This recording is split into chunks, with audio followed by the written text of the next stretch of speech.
우리 다 같이 찬송가 8장 펴시고 일어나셔서 4절 부르심으로 부부 주일 오전 예배를 주님 앞에 드리겠습니다.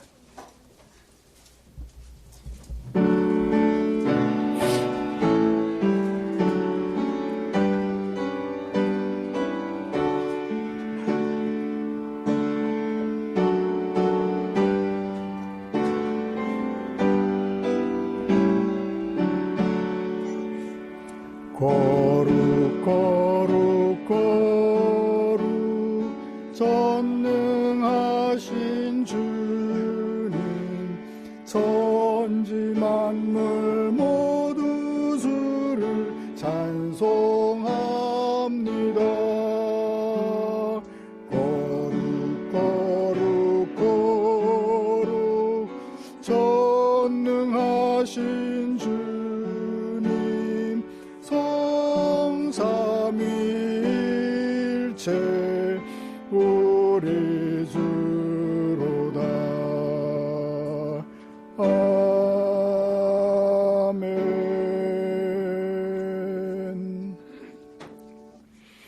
여호와께 노래하라.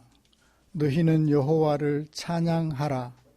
가난한 자의 생명을 행악자의 손에서 구원하셨음이니라. 아멘. 전능하사 천지를 만드신 하나님 아버지를 내가 믿사오며 그 외아들 우리 주 예수 그리스도를 믿사오니, 이는 성령으로 잉태하사 동정녀 마리아에게 나시고 본디오 빌라도에게 고난을 받으사 십자가에 못 박혀 죽으시고 장사한 지 사흘 만에 죽은 자 가운데서 다시 살아나시며 하늘에 오르사 전능하신 하나님 우편에 앉아 계시다가 저리로서 산 자와 죽은 자를 심판하러 오시리라. 성령을 믿사오며 거룩한 공회와 성도가 서로 교통하는 것과 죄를 사하여 주시는 것과 몸이 다시 사는 것과 영원히 사는 것을 믿사옵나이다. 아멘. 찬송가 370장입니다.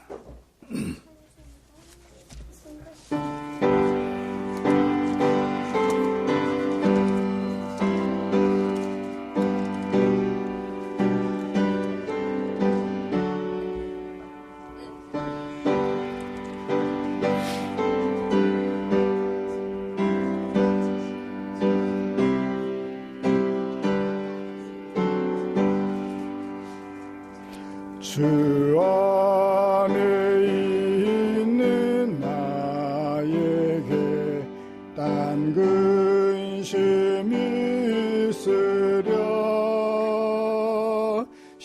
십자가 밑에 나가 내 짐을 풀었네. 주님을 찬송하면서 할렐루야 할렐루야. 내 앞길 멀고 험해도 나 주님만 따라가리.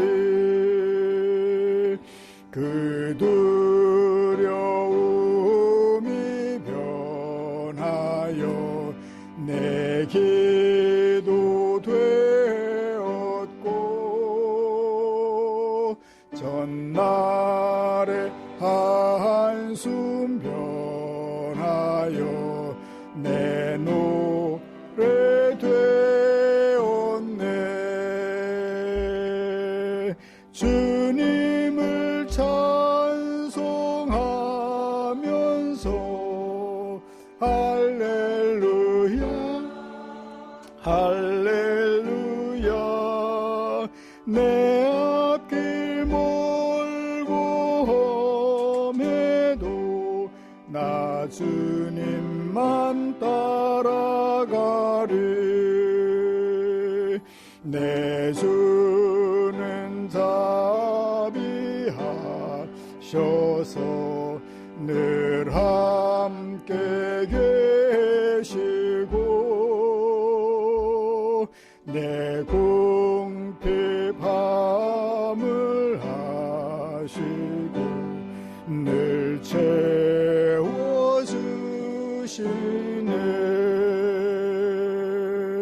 주님을 찬송하면서 할렐루야 할렐루야. 내 앞길 멀고 험해도 나 주님만 따라가리. 내 주 언약은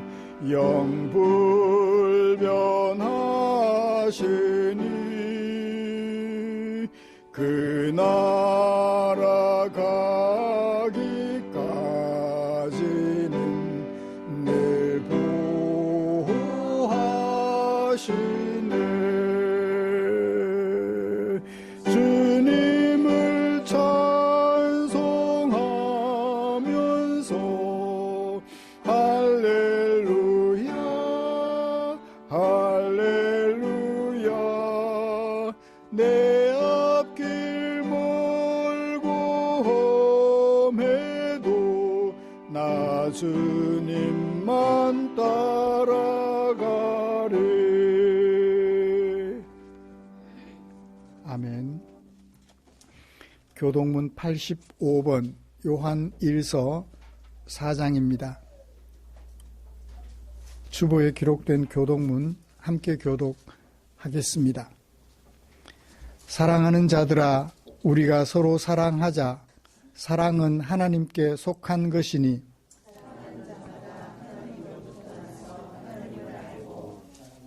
사랑하지 아니하는 자는 하나님을 알지 못하나니 하나님의 사랑이 우리에게 이렇게 나타난 바 되었으니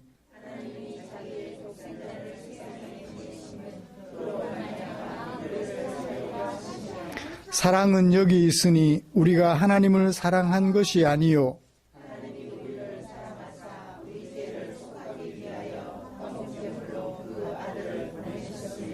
사랑하는 자들아, 하나님이 이같이 우리를 사랑하셨은즉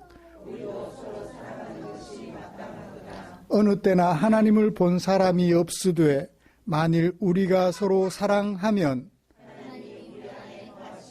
그의 사랑이 우리 안에 온전히 이루어지느니라. 아멘.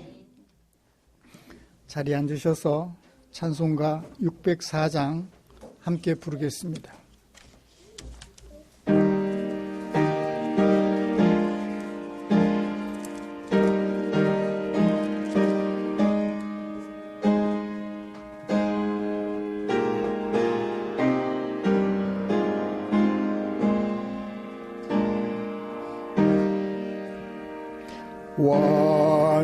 완전한 사랑 하나님의 사랑 다함이 없는 사랑의 교호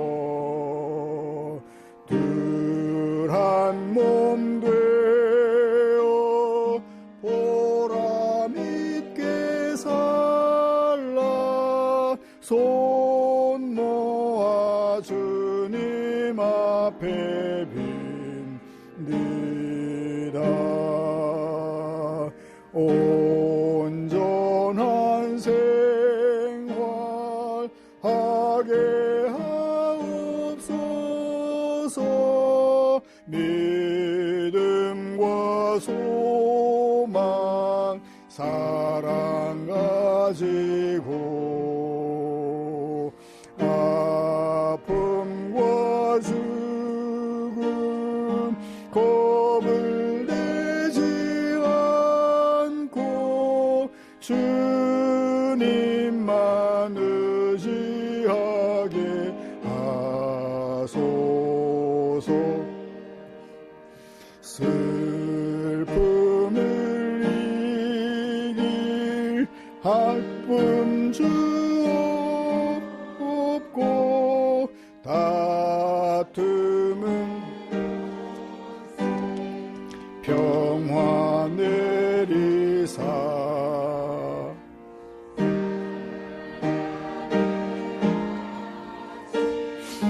환희 동터는 행복한 나날 되게 하소서.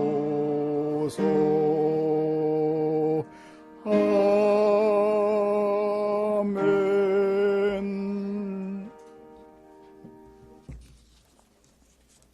이 시간에는 신상용 집사님 나오셔서 우리를 대표하여 기도해 주시겠습니다.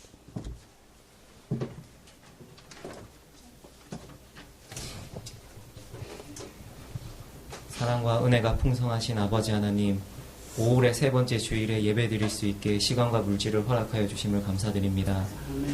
하나님의 긍휼하심과 은혜로 죄악에서 죽을 수밖에 없던 우리를 예수 그리스도의 보혈로 구원하여 주심에 감사드립니다. 오늘 우리가 주님의 은혜를 찬양하고 감사드리기 위하여 이 자리에 모였습니다. 서로 합심하여 예배드릴 수 있도록 은혜 내려주시길 소망합니다.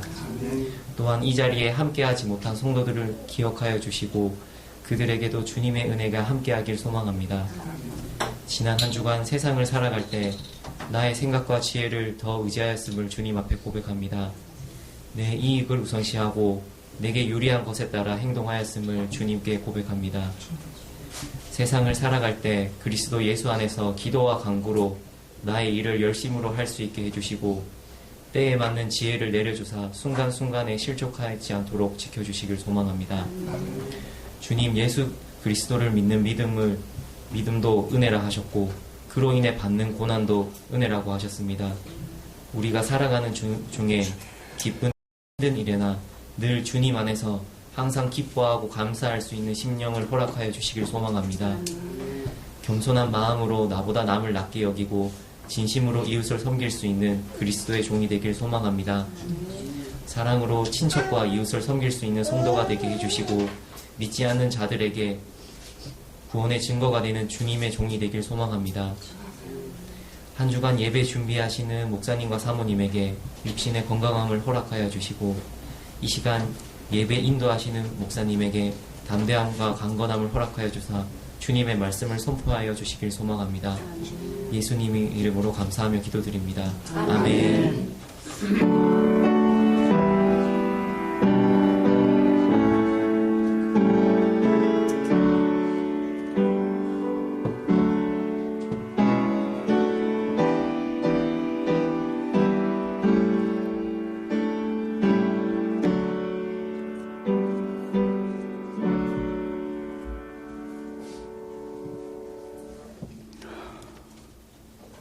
'오늘 함께 묵상하고 싶은 하나님의 말씀은 신약성경 에베소서 5장 31절부터 33절까지입니다.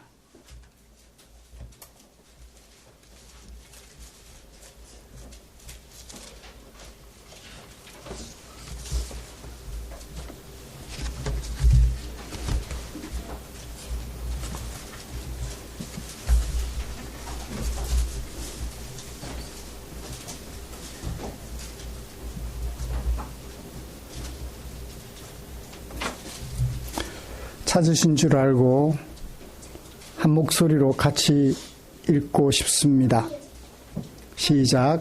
그러므로 사람이 부모를 떠나 그의 아내와 합하여 그 둘이 한 육체가 될지니 이 비밀이 크도다. 나는 그리스도와 교회에 대하여 말하노라.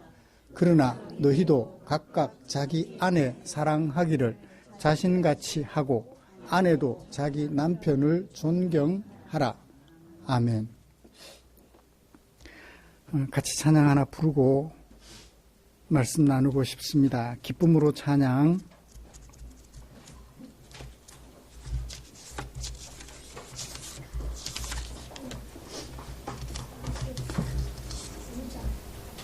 (177번입니다)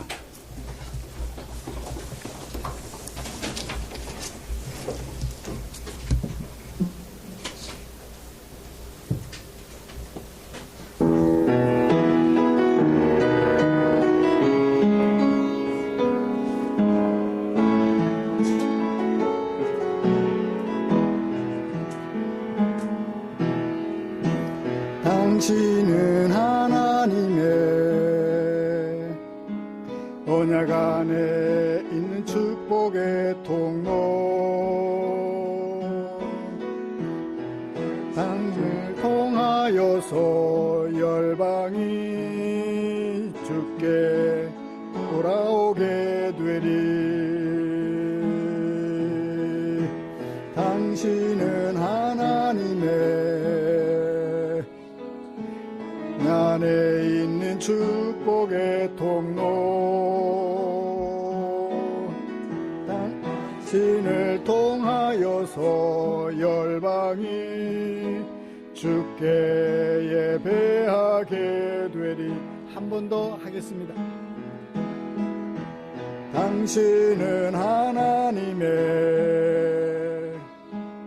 언약 안에 있는 축복의 통로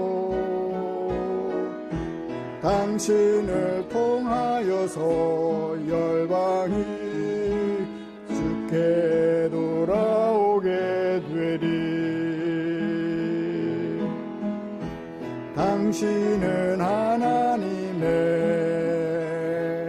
언약 안에 있는 축복의 통로 당신을 통하여서 열방이 주께 예배하게 되리.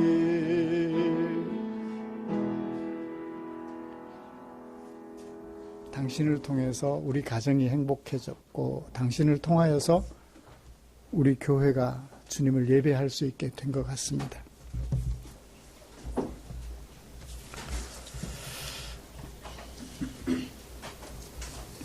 우리는 지난주에 어버이 주일을 지키면서 시편 119편 9절부터 16절까지 말씀을 통해서 존중받는 어른이라는 제목으로 하나님의 은혜를 나눴습니다. 사람이 앉은 자리나 직위 때문에 신분 때문에 존중받는 것이 아님을 생각했습니다. 어릴 적부터 하나님의 말씀을 묵상하면서 하나님의 말씀을 순종하는 사람, 나이 들어서도 여전히 말씀을 묵상하고 말씀에 순종하여 살아가는 그 사람이 존중받는 어른임을 살펴보았습니다. 안타깝지만 오늘 우리가 살아가는 사회에서는 사회적 꼰대로 늙어가는 어른들을 많이 봅니다. 그런 사람들이 스스로 어른으로 대접받을 자리를 꿰차겠다고 발버둥을 치지요. 죽는 그날까지 지치지 않고 피나는 싸움을 싸우다 떠나는 것을 보면 안타깝기 그지없습니다.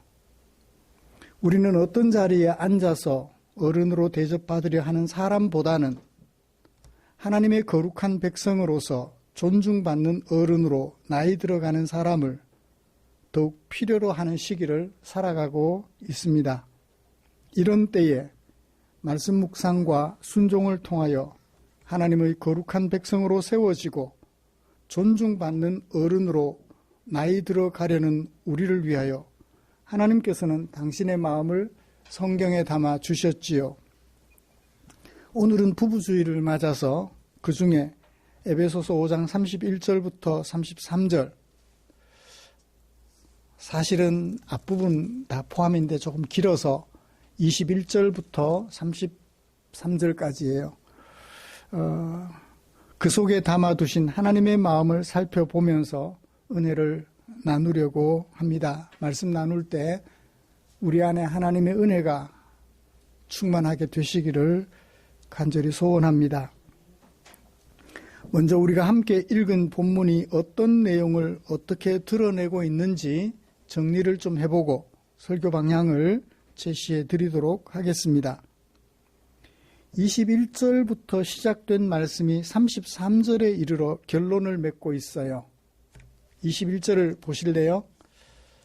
우리 개역 개정이 문단을 22절부터 나눠 두었는데 21절부터 문단이 나뉘어져 있습니다. 그리스도를 경외함으로 상대방에게 복종하라. 명령형 동사 복종하라가 있어요.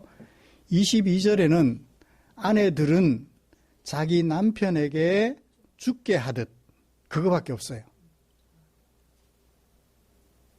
복종하라가 없다고 원문에는. 아내들이요, 돈호법이 아니고 아내들은 주격이에요. 아내들은 자기 남편에게 죽게 하는 것처럼 그렇게만 되어 있어요. 그러니까 복종하라 동사가 21절에 들어가요. 21절을 왜 전 문단에다가 붙여놨는지 하여튼 그래요. 그래서 아내들은 복종하라부터 시작해서 그렇게 되어 있어요. 21절부터 24절까지는 아내들이 남편에게 어떻게 대해야 하는지를 소개하고 있어요. 그죠? 복종하라라고 번역해 두었습니다. 똑같은 단어를 33절에는 존경하라고 번역해 놨어요. 복종과 존경은 개념이 좀 다르죠? 어감이 달라요. 그래서 그냥 존경하라, 포베오라고 하는데 두려움의 뜻과 두려워한다라는 뜻과 경외한다라는 뜻 다 가지고 있어요. 공포감이라는 뜻도 가지고 있고 경외감이라는 뜻도 가지고 있다고요. 그래서 어떻든 간에 원어는 같다. 그런데 우리말 번역은 다르게 해두어서 다른 것처럼 보일 뿐이다. 아내들이 남편에게 하는 일. 그 다음에 25절부터 30절까지는 남편들이 아내를 어떻게 해야 되는지 뭐라고 했나요? 사랑하라라는 명령형 동사로 표현하고 있습니다. 사랑하라. 그리고 31절, 32절 이런 이유로, 그러므로, 이런 이유로 for this reason, 이런 이유들 때문에 남편은 부모를 떠나라. 아내와 합해라. 그리고 한 육체가 되어야 한다. 라고 말씀하고 있고요. 그 다음에 33절에 보면 다시 남편은 아내를 사랑하라. 아내는 남편을 존경하라. 어디 보니까 같은 내용을 반복하고 있죠. 21절부터 24절까지를 33절 상반절에 결론적으로 담아놓고 있어요. 그죠? 존경하라. 그 다음에 25절부터 30절까지 남편들이 아내를 어떻게 대할 것인지 얘기했던 것을 33절 하반절에 한 줄로 줄여서, 한 문장으로 줄여서 어떻게 하나요? 자기 남편을 존경하라. 그러니까 21절부터 30절까지는 33절에서 대칭을 이루고 반복되고 있죠. 가운데 31절, 32절 이런 이유들 때문에, 이것 때문에 남편이 부모를 떠나서 아내와 합하고 두 사람이 하나가 되라. 한 육체가 되라. 한 몸을 이룰지라 그렇게 얘기를 하고 있어요. 문장이 어떻게 구성되어 있는지 아시겠죠? 구성은 이렇다면 주제는요. 남자와 여자 33절도 31절도 사람이 부모를 떠나 그랬네. 사람이 남자가로 번역하면 돼요. 남자가 부모를 떠나 그의 아내와 합하는 거예요. 사람은 당연히 남자겠죠? 남성형 명사예요. 그러니까 결국 남편이 부모를 떠나 아내와 하나가 되고 한 육체가 되게 하는 이것을 어떻게 하나가 될 것인가 하는 방법을 앞뒤로 얘기를 하고 있죠. 결국 둘이 한 몸을 이루라라는 얘기를 주제로 하고 있다라는 것을 볼 수가 있겠습니다. 그래서 오늘 제목을 하나를 이루는 두 사람이라는 제목으로 잡아본 거예요. 이런 말씀에 근거해서 먼저 하나를 이루기 싫어하는 현 시대의 모습을 좀 살펴보고 싶습니다. 왜 하나를 이루라고 할까요? 그 시대가 뭐 하기 때문에? 하나를 이루기를 싫어하기 때문에. 하나를 이루라, 한 몸이 되라, 한 육체가 되라라고 얘기를 하는 거죠. 한 육체가 되기를 싫어하는 사람들이 있기 때문에. 그래서 그 한 몸 되게, 한 육체를 이루기 싫어하는 세상의 모습을 그대로 먼저 좀 살펴보고 싶고요. 이어서 두 사람이 이루는 하나됨에 대하여 살펴보면서 은혜를 나누도록 하겠습니다. 이전에는 결혼이 인생을 살아감에 있어서 필수 불가결의 요소로 인식되었던 것 같습니다. 이전에는 결혼이 그렇게 인식됐죠. 필수적 요소다. 인생을 살아감에 있어서. 그래서 누가 시키지 않아도 때가 되면 결혼하고 싶어지고 결혼을 하기도 하였지요. 그러나 안타깝게도 오늘날 우리는 남자와 여자가 결혼을 필수 요소가 아니라 선택의 요소인 것처럼 생각하는 현실을 보고 있어요.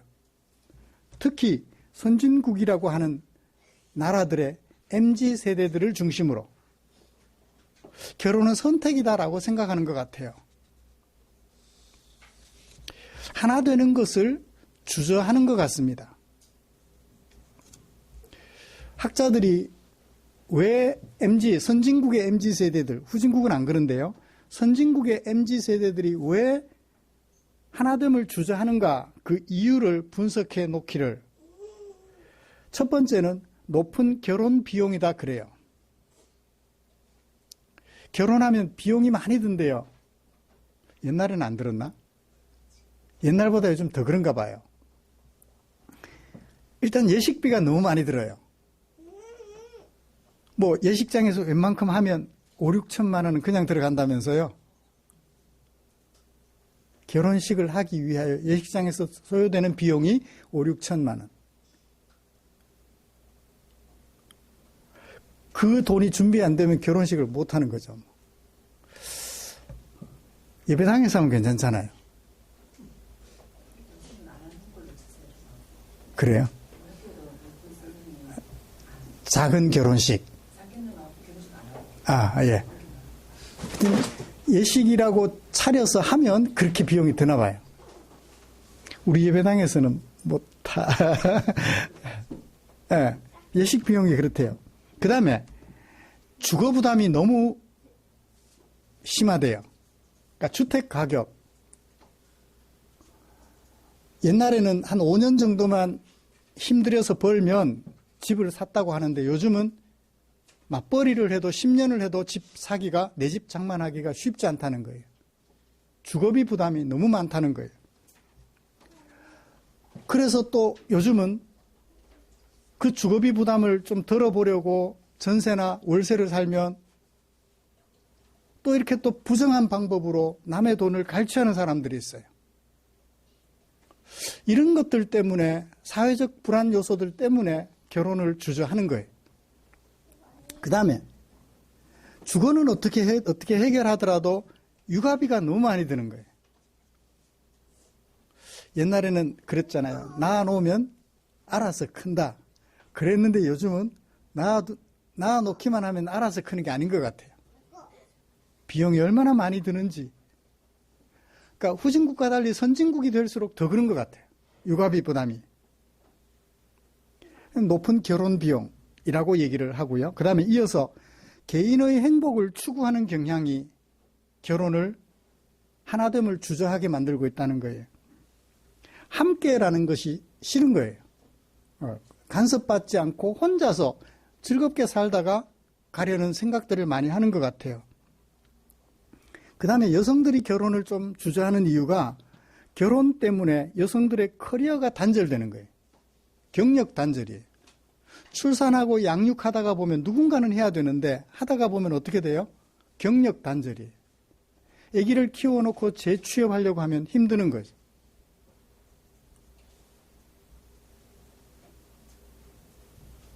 거기다가 부부간 관계가 좋으면 재취업을 하지 않아도 괜찮은데 부부관계가 불안하면 재취업 불안해질 때 힘들어지는 거예요. 그 다음에 마지막으로 자유로운 성관념 때문에 그렇다라고들 해요. 옛날에는 일부일처라는 개념이 있었잖아요. 근데 요즘은 결혼하지 않고 자유롭게 성생활을 즐기는 거예요.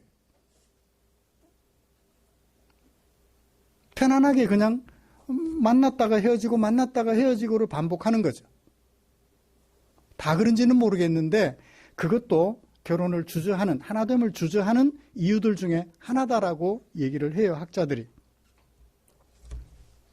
이런 하나되는 것을 주저하는 사회적 분위기를 수용하게 되면 예상되는 결과는 어떠한가요? 아마 성적 타락을 일삼게 될 것 같아요. 자유롭게 그냥. 바울은 고린도전서 7장 2절에서 고린도 교회에 편지하기를 이런 내용을 편지했어요. 음행을 피하기 위하여 남자마다 자기 아내를 두고 여자마다 자기 남편을 두라. 남편과 아내, 정한 남편과 정한 아내가 없으면 성적으로 자유로워요. 만났다 헤어지기를 반복할 수 있는 것이죠. 만났다 헤어지기를 반복하는 것을 성경은 바울은 음행이라고 말을 하고, 그 음행을 피하려면 하나가 되라, 남자와 여자가 하나가 되라라고 얘기를 하고 있는 것이죠. 성적 타락이 예상됩니다. 그 다음에 하나 되는 것을 주저하는 사회적 분위기를 수용하게 되면 출산율이 저하되겠죠. 당연히 인구가 감소될 것입니다. 이건 비혼으로 인한 자연스러운 결과겠죠. 출산율이 저하되고 인구가 감소되면 선진국이 되기까지는 노동자들의 노동력이 필수예요. 그런데 인구가 감소되니까 어떻게 돼요? 생산 인력이 없어요. 공장에서 생산하는 인력이 나와야지만, 농사 짓는 사람이 있어야지만 그 선진국의 생활 수준이 유지가 되는데, 인구가 감소되니까 생산 인력이 없잖아요. 이미 쓰는 것은 익숙해져 있고 그것을 생산해 줄 만한 사람이 없음으로써 어떻게 해요? 후진국에서 노동력을 값싸게 들여올 생각을 하는 거예요. 사회적 혼란이 생겨나겠죠. 어때요? 이 비혼으로 인한, 혼인을 주저하는 것으로 인한 사회적인 문제가 염려가 될 정도인가요? 우리나라도 그런 현실에 직면해 있는 것 같습니다. 아니면 걱정하지 않아도 될 정도인가요? 사회적인 문제로 대두되고 있는 것이 분명한 것 같습니다. 하나가 되기를 주저하는 사회적 흐름.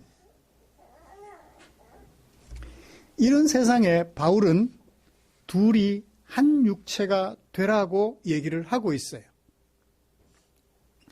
하나라는 말의 의미를 좀 살펴보고 싶습니다. 하나가 뭐죠? 주하나. 하나의 이름인가요? 하나. 하나라는 말이 뜻이 몇 가지가 되는 것 같아요. 수효를 셀 때 하나, 수예요. 기수. 첫째, 둘째, 셋째 하면 서수가 되죠. 하나, 일. 수예요. 여러 개가 있는데 하나, 둘, 셋, 넷, 수를 셀 때 하나. 두 번째는 오직 그것뿐일 때 하나라고 얘기를 해요. 나에게 아내는 당신 하나뿐이야. 세상에 많은 여자가 있지만 아내는 당신밖에 없어. 하나.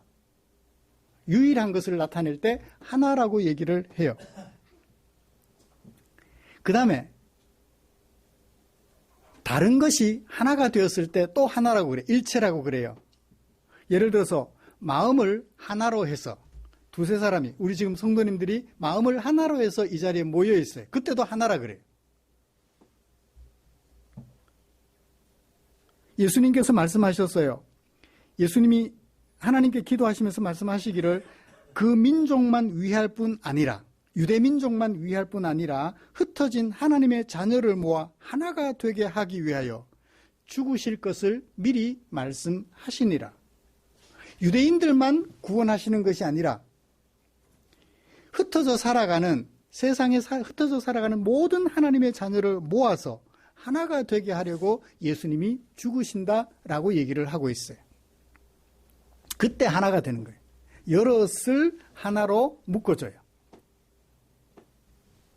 그 다음에 여럿 가운데 하나. 예수님이 제자들하고 마지막 기도하시면서 이렇게 얘기를 하셨잖아요.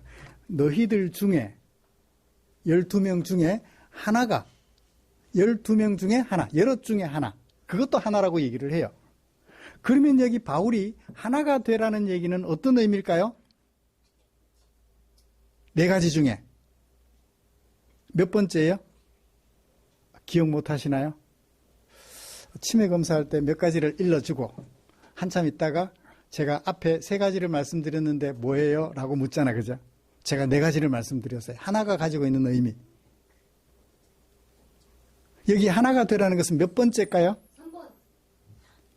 무조건 지르지 말고. 대답해줘서 고맙기는 한데 무조건 지르지 말고.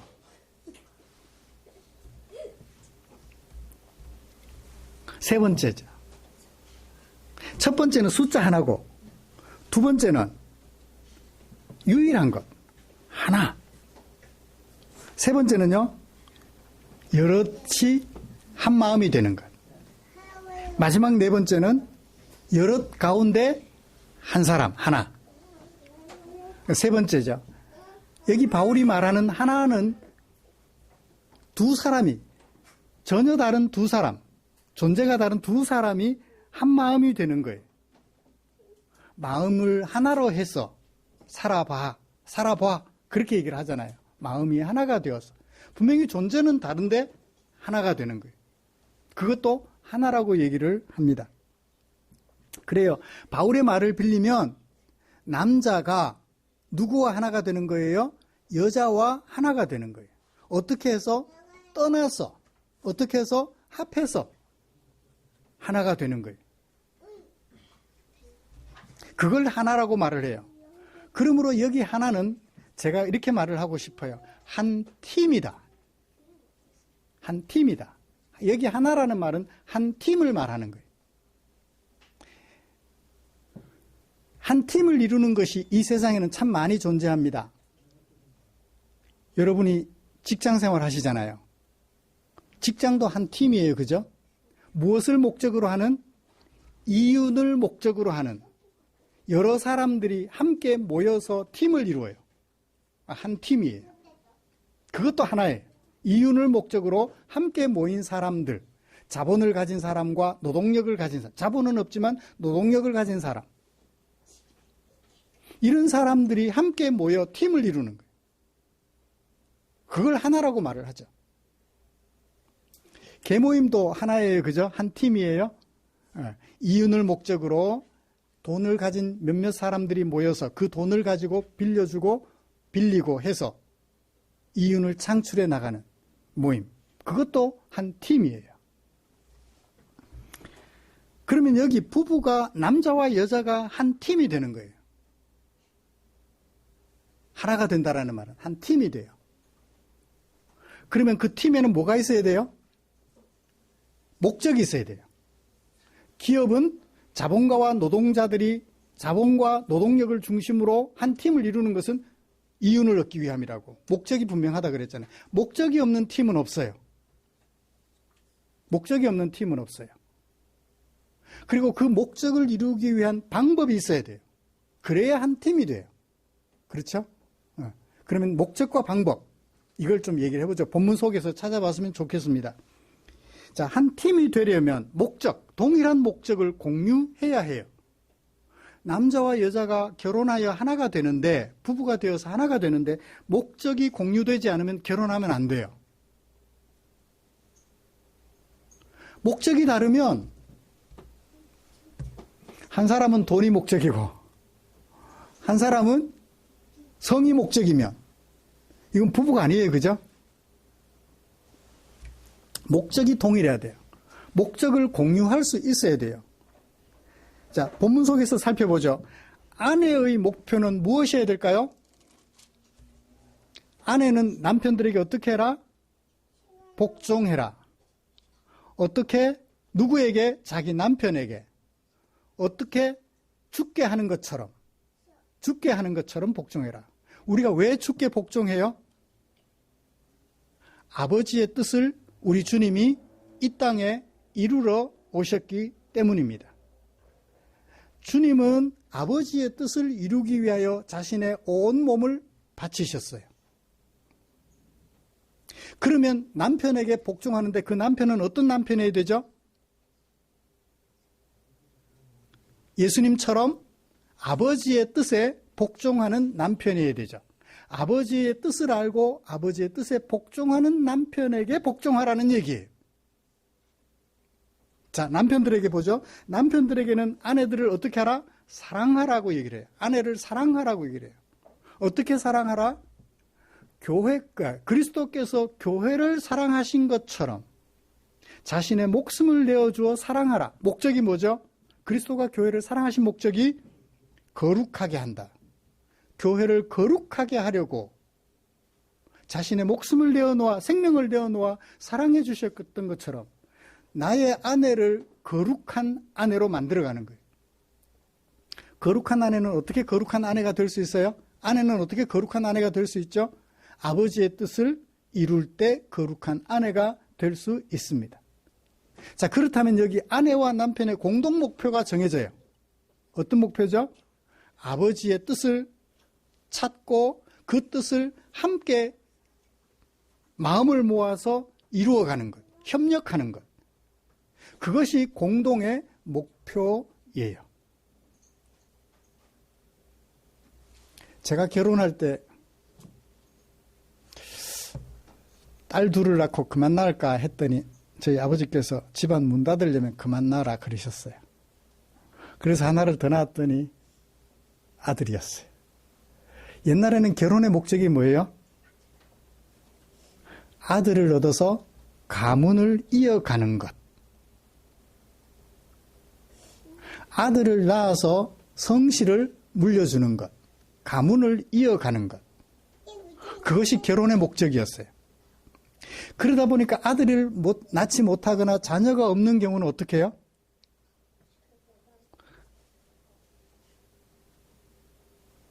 다른 여성을 또 아내로 맞이하거나 그렇게 하는 경향을 보이기도 하죠.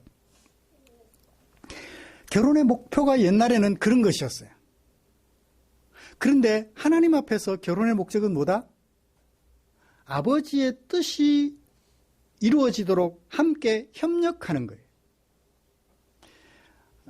여성신학자들에 의하여 남편과 아내의 관계가 오해되고 왜곡된 것이 있습니다. 하나님께서 남자를 먼저 지으시고 여자를 지으실 때 뭘로 지으셨다고요? 우리 개역개정도 그렇게 번역하고 있죠. 돕는 배필이라고. 그 돕는다라는 말이 오해가 된 거예요. 누구를 도와요? 남편을 돕는 거예요. 남편이 도둑질 하는데 그 남편을 도우면 어떻게 돼요? 같이 도둑놈이 되는 거예요. 남편이 사기치는데 돕는 배필이 되면 어떻게 돼요? 같이 사기꾼 되는 거예요. 왜 그걸 생각 못하죠? 그 돕는 배필이란 무엇을 돕는 배필? 아버지의 뜻을 이루기 위하여 애쓰는 남편을 도와서 같이 아버지의 뜻을 이루는 돕는 배필인 거예요. 그걸 몰랐을 때는 제가 결혼할 때 왜 결혼했게요? 목표가? 제가 목사가 되고 싶은데 제 목회를 도와줄 여성, 제 삶의 목표에 도움이 될 여성, 거기다가 우리 가문을 이어줄 여성을 아내로 맞이하고 싶었던 거예요. 목표가 오직 저를 위함이에요. 아내는 저를 도와주는 도구예요. 목표가 잘못됐죠. 결혼의 목표, 부부가 되는 목표가 잘못된 거예요.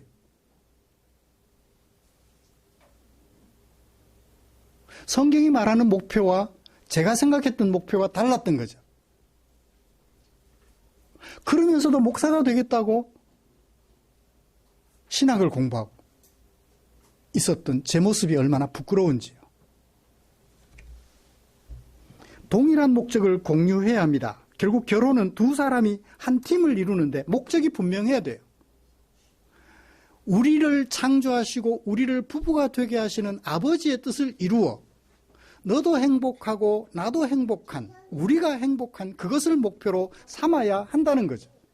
그래서 남편이 아버지의 뜻을 거역하는 것이면 아내가 지적을 해주고, 아내가 아버지의 뜻을 거역하는 생활을 하면 남편이 그것을 지적해 주어서 함께 협력해서 아버지의 뜻을 이룸으로 행복을 얻어가는 것. 그것이 결혼의 목적이어야 된다. 이 목적을 공유해야 한다라는 것입니다. 목적이 다르면 한쪽은 불행해요. 힘이 있는 쪽은 행복하지만 힘이 없는 쪽은 힘이 있는 쪽에 목표를 맞춰줘야 하기 때문에 힘이 들어요. 불행해요. 자, 그 다음에 목적을 분명하게 공유했다면 한 팀이 되기 위한 구체적인 방법을 바울이 뭐라고 말하는지 귀 기울여 봅시다. 볼까요? 5장 31절 다시 읽어볼까요? 시작. 그러므로 사람이 부모를 떠나라. 그의 아내와 합하라. 그 둘이 육체가 될지니라. 명령형이 두 개입니다. 떠나라. 합하라. 그러면 뭐가 된다? 둘이 한 육체가 된다. 떠난다는 것을 좀 생각해 보죠. 왜 부모를 떠나야 돼요? 떠나는 것은 어떤 의미가 있을까요? 떠난다는 말 두 가지가 의미가 있습니다. 내버려 둔다. 내버려 두고 분리된다라는 뜻이에요. 관계를 단절하는 거죠. 첫 번째 뜻은 그거예요. 두 번째 뜻은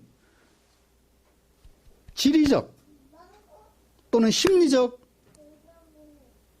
분리된다라는 뜻이 있어요. 예수님이 제자들과 함께 이야기를 하다가 산에서 기도하시다가 다른 곳으로 떠나셔요. 제자들과 거리적으로 분리됐죠? 그렇지만 마음에는 여전히 남아있어요. 거리적으로 위치적으로 분리되어 있지만 마음으로는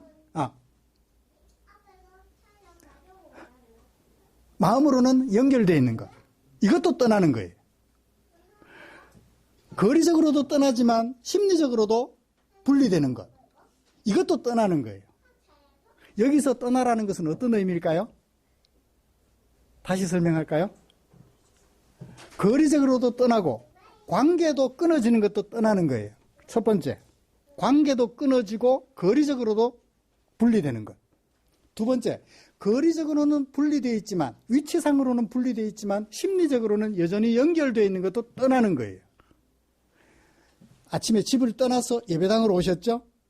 여러분들 마음속에 집이 있나요, 없나요? 집이 있어요. 여기 떠나라는 말은 어떤 의미일까요? 첫 번째일까요? 두 번째일까요? 두 번째죠. 부모를 떠나라. 부모 입장에서 생각해 보죠. 부모 입장에서 떠나보내는 것은 어떻게 해요? 간섭하지 말라는 얘기예요. 자녀가 성인이 되어서 결혼하게 되면, 부부가 되게 되면 간섭하지 말라는 얘기예요. 그게 떠나보내는 거예요. 관계가 단절되는 건 아니에요. 관계가 단절되는 건 아니지만 더 이상 간섭하지 않는다는 거예요. 함께 있을 동안에는 간섭했지만 떠나보낸 후에는 간섭하지 말라는 거예요. 자, 자녀들 입장에서 보죠. 떠나왔어요. 어떻게 해야 돼요? 독립해야 돼요. 떠나왔으니까. 관계는 단절되지 않았지만 따로 떨어져서 사는 거예요. 경제적으로 독립하고 그 다음에 가치관도 독립이 돼야 돼요. 왜 그렇게 해야 되나요? 부모한테서 배운 것을 실제로 연습해야 돼요. 실습을 해야 돼요. 그동안에는 배우기만 했어요. 부모 밑에서. 근데 이제는 실습을 해야 돼요. 왜 실습해야 되나요? 부모가 영원히 살아있는 거 아니잖아요. 또 다음 세대를 낳아서 그 다음 세대가 독립해서 생활할 수 있도록 양육을 해야 되잖아요. 그런데 계속해서 부모 밑에 있으면 어떻게 돼요? 자녀를 낳아서 양육할 기회가 없어지고 그러면 대가 끊어져요. 그래서 떠나라고 말했던 것입니다. 떠나라고 말했던 거예요. 부모의 입장에서는 더 이상 간섭하지 말고 자녀들의 입장에서는 독립된 개체로서 활동하여 부모들이 떠나고 난 후에 내 자녀들을 또 다른 독립된 개체로 세울 수 있게끔 어떻게 해라? 떠나라는 거예요. 그래서 할아버지 할머니가 손자들을 키워주는 것이 어떨지 잘 모르겠어요. 유익이 될지 해가 될지 잘 모르겠어요. 도와주는 거하고 교육하는 거하고는 좀 다르죠. 예를 들어서 자식들은 그 자식들을 이렇게 키우고 싶은데 할아버지 할머니는 또 내 생각대로 키우고 싶잖아요. 그러면 자녀들을 보고 어떻게 해요? 화를 낼 수도 있죠. 자녀들이 키우는 것을, 가치관 키우는 것은 존중해주고 생활만 도와주면 그건 괜찮을 것 같아. 그건 괜찮을 것 같아.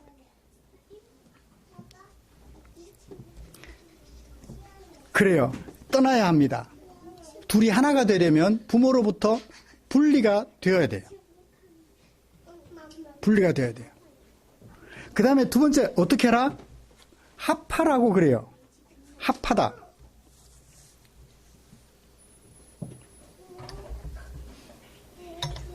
여기 산소가 하나 있어요. 사람을 살리는 물이 되려면 이 산소는 어떻게 해야 되나요? 산소는 어떻게 해야 돼요? 두 개의 수소와 합해야 돼요. 그게 뭐예요? H2O. 물의 원소 기호예요. 산소가 혼자 있으면 우리에게 물이 되어서 우리의 생명을 살릴 수 없다고요. 이 물 한 분자가 수소 두 분자가 와서 자신에게 붙어주기를 기다려야 돼요. 그래서 이 수소 두 분자와 산소 한 분자가 합쳐져서 물이 되고 우리를 살릴 수 있는 생명체가 되는 거예요. 무기체죠. 하나의 무기체가 사람을 살리는 역할을 하게 되는 것입니다. 이것처럼 합한다는 얘기는 그거예요. 우리 사람들은 유기체입니다. 화학적인 결합을 해야 돼요. 기계적 결합만 해가지고서는 합하는 게 아니에요. 기계적인 결합만 하면 늘 싸워요. 삐그덕거려요. 기계적인 결합만 이루었기 때문에. 화학적 결합, 유기적 결합을 이루게 되면 삐그덕거리는 소리가 안 나요. 자, 이렇게 합하려면 어떻게 해야 될까요? 바울이 제시한 거예요. 사랑하라, 남편들에게는. 아내들에게는 남편에게 복종하라고 얘기를 했던 거죠. 자, 이렇게 합하려면 어떻게 해야 될까요? 제가 몇 가지만 제시하고 설교를 마무리하겠습니다. 하나님 앞에서 평등한 존재라는 것을 인정해야 돼요. 여자는 남자를 위한 도구가 아니라 열등한 존재가 아니라 평등한 존재다. 마치 아내를 아랫사람 대하는 것처럼 대하지 말라는 얘기예요. 대등한 존재다. 제4계명 안식일 계명에 남편들에게 말하기를 안식일을 거룩하게 지켜라. 네가 일하지 않고 쉬는 것처럼 내 아내도 쉬게 하라. 너는 주인이고 아내는 종이 아니야. 너와 똑같이 아내도 대등한 존재이므로 네가 쉰다면 아내도 쉬게 하라. 평등을 얘기를 하죠. 평등하지만 다름을 인정하고 상호 협력할 마음을 가져야 되는 것 같아요. 그렇잖아요. 각자, 남자는 남자대로, 여자는 여자대로 각자의 집안에서 최고로 대접받으며 내 새끼 최고라는 소리 들으며 살아오지 않았습니까? 그렇게 성장했는데 둘이 합해서 살고 보니까 최고가 아닌 것처럼 무시하면 합하기가 어렵겠죠. 그러므로 그래도 그 집안에서는 최고로 대접받으며 자라왔고 여기서 최고로 대접받으면서 자라왔으니 어떻게 해요? 다를 수는 있지만 최고라는 것에 대한 존중을 해줘야 된다는 거예요. 그래서 다름을 인정하고 상호 협력할 마음을 내야 한다는 것입니다. 왜요? 하나님의 뜻에 대한 이해도 달라요. 아까도 제가 말씀드렸잖아요. 돕는 배필이라는 말 한마디. 제가 묵상하면서 깨달은 바는 남녀는 평등하다. 하나님의 뜻을 이루기 위하여 협력할 존재이지 남자의 뜻을 돕는 여자가 아니라는 것을. 근데 지금도 여전히 여자는 남자를 도와주는 존재야라고 말하는 사람들이 있단 말이에요. 똑같은 하나님의 말씀을 놓고도 해석이 달라요. 그러므로 어떻게 해요? 부단히 부부는 하나님의 말씀을 공유할 수 있도록 같이 해석하고 다가갈 수 있도록 힘써야 한다는 얘기예요. 존중해야 된다는 얘기죠. 그 다음에 자신의 기대에 미치지 못하는 상대방 뭐라고 말해요? 그것도 못해. 쉽게 그렇게 말할 수 있죠. 그것도 못해. 그렇게밖에 못해. 무시하는 거잖아요. 그러면요 합하기가 쉽지가 않아요. 자신의 기대에 미치지 못할지라도 상대방을 기다려주고 격려해야죠. 그래야 결합이 되는 것 같아요. 산소가 딱 붙어 있는데 수소가 2개가 와야 되잖아요. 수소가 하나만 왔어요. 수소 보고 욕을 해요. 야, 너 왜 하나밖에 안 오니? 친구 하나 더 데리고 와. 그죠? 쿡쿡 지르면 어떻게 돼요? H하고 O만 해갖고는 물이 안 돼요. 하나를 더 데려오도록 기다려줘야 된다고. 내 마음에 들진 않지만 내 마음에 들 때까지 또는 같이 뜻이 하나가 될 때까지 기다려주는 거예요. 둘이 하나가 되어 합하기까지는 기다려주는 것이 필요한 것 같아요. 그리고 격려가 필요한 것 같아요. 각각의 역할을 충실하게 감당하면서 배우자의 동참을 기다려주는 것이죠. 예수님이 베드로 제자와 하나가 되기 위하여 어떻게 하셨나요? 기다려주셨어요. 네가 3번 나를 부인하리라. 부인하는 순간 예수님과 베드로의 눈이 마주쳤어요. 예수님이 뭐라고 하셨겠어요? 속으로? 그 봐라, 내가 뭐라고 했니? 그리고 베드로를 잊어버리셨을까요? 아니에요.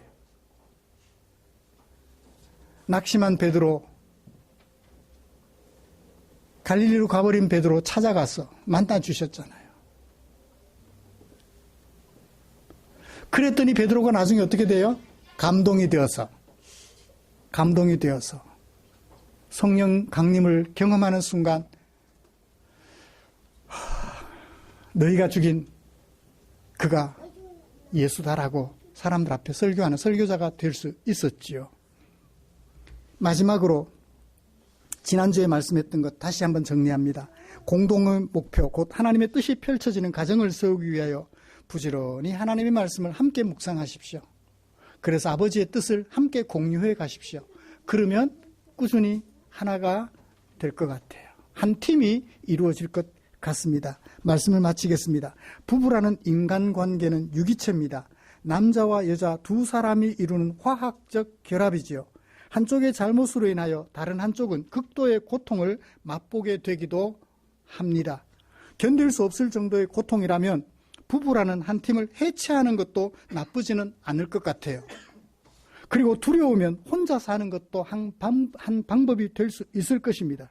그러나 기왕에 부부라는 일륜지 대사를 결정하고 출발할 것을 결정했다면 한 팀을 이루어서 평생을 함께 하는 것 좋을 것 같습니다. 기왕에 한 팀을 이루었다면 우리는 이윤을 목적으로 모인 팀이 아니잖아요. 부부는. 그렇죠? 남편의 명예를 위하여 아내가 도구가 되는, 그걸 위하여 팀을 이룬 것도 아니잖아요. 함께 아버지의 뜻을 이루려고, 그 아버지의 뜻이 우리 가정에 이루어지게 하려고 공동의 목표를 가지고 출발했으니 목적을 공유합시다. 하나님의 뜻을 실현하여 작은 천국 이루는 것, 방법을 숙지합시다. 평등한 존재임을 인식하고 존중과 협력하며 기다림과 격려 그리고 꾸준한 말씀 묵상으로 하나된 팀을 이루어 가자고요. 그래서 우리 구주 예수께서 다시 오시는 그날까지 하나님을 안식하게 해드리고, 하나님이 불안하게 해드리는 사람들이 아니라 하나님을 안식하게 해드리고 우리도 안식하는 아름다운 주의 종들 되시기를 주님의 이름으로 축복합니다. 하나님 아버지 감사합니다. 우리를 향한 당신의 사랑 마음에 겨워 주의 말씀 앞에 부복합니다. 주께서 말씀하셨으니, 바울을 통하여 말씀하셨으니 이 말씀 마음에 새겨 하나된 팀을 이루는 아름다운 부부들로 서가게 하여 주시옵소서. 예수님의 이름으로 기도드립니다. 아멘.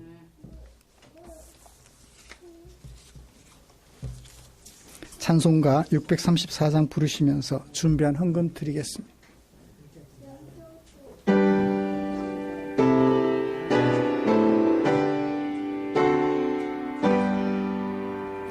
모든 것이 주께로부터 왔으니 이 예물을 주께 드리나.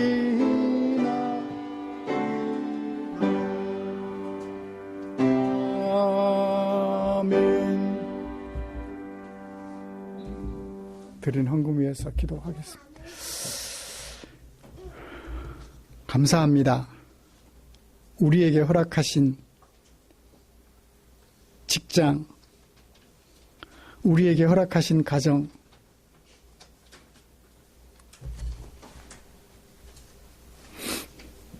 우리에게 허락하신 교회, 모든 것이 감사하여서 우리를 주님의 백성 삼아 주신 것 감사하여서 내게 사용하라고 맡겨주신 물질 가운데 얼마를 구별해 두었다가 아버지의 뜻을 좇아 예배드리는 주일 하나님 앞에 헌금으로 드렸습니다. 드린 물질 축사해 주셔서 주께서 사용되는 그곳에 주의 영광 나타나도록 은혜 베풀어 주시옵소서. 나만을 위해 모아두어도 불안한 세상인데 내 것을 내어 너를 섬기려는 우리 성도들의 마음을 주께서 기쁘게 받아 주시옵소서. 주님이 나와 동행하심을 늘 경험할 수 있도록 우리 성도들의 형편을 선히 살피시고 간섭하여 주시옵소서. 예수님의 이름으로 기도드립니다. 아멘. 교회 소식 알려드리겠습니다. 다음 주 기도 이우식 집사님이시고요. 말씀 묵상, 우리의 삶과 인격을 하나님의 백성답게 만들어가는 말씀 묵상에 최선을 다해 주시길 바랍니다. 다음 주일은 가정의 달 마지막 주일을 보내면서 가정주일로 축제의 주간으로 보냈으면 합니다. 신상용 권희슬 집사님 부부 예쁜 딸을 출산했습니다. 지우? 신지우. 예쁜 이름 지었습니다.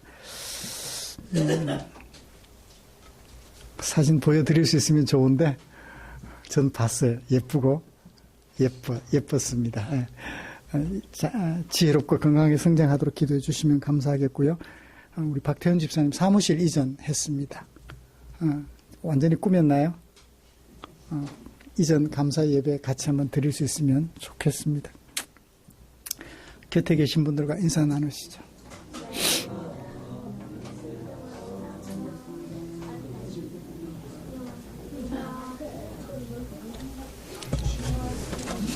대용 형제 힘내서 일어설 수 있어서 감사합니다. 힘내시고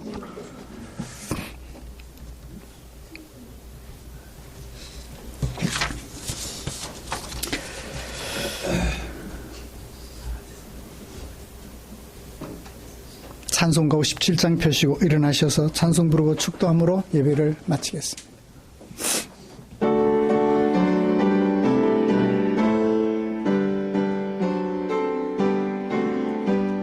오늘 주신 말씀에 새 힘 얻어서 세상으로 나가서 살아갈 때에 나 혼자 힘으로 늘 부족하오니 주여 나를 도우사 승리하게 하소서.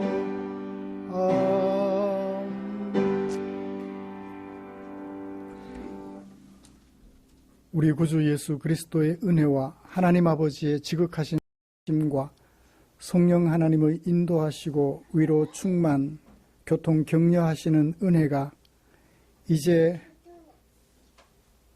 둘이 하나 되어 살아갈 수 있도록 허락해 주신 하나님의 은혜를 기억하며 마음 모아 둘이 하나 되어 살아가기로 다짐하며 오늘 또 어떻게 하나 된 팀을 이룰 수 있을지 바울이 전해준 주의 말씀을 마음에 새겨 한 팀을 이루어 하나님을 안식하시게 해드리고 또한 우리도 안식하며 살아가기로 다짐하며 예배를 마치는 모든 지체들 위해 지금부터 영원토록 함께 계시기를 축원하옵나이다. 아멘.